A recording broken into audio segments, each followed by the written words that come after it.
El Riba retornat exercia clandestinament càrrecs de responsabilitat. Rebia a casa les forces vives del país.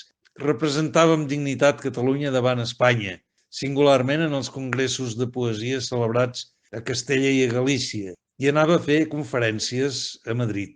Riba era, molt sovint des de la modèstia de la seva llar, l'exemple i el mirall d'una societat abatuda que maldava per refer-se.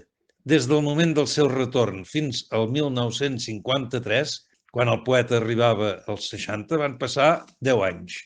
Llavors, els amics van trobar el moment oportú per fer-li el merescut homenatge. En realitat, diversos homenatges, perquè hi hagué els de Catalunya, però també els d'Espanya i de França.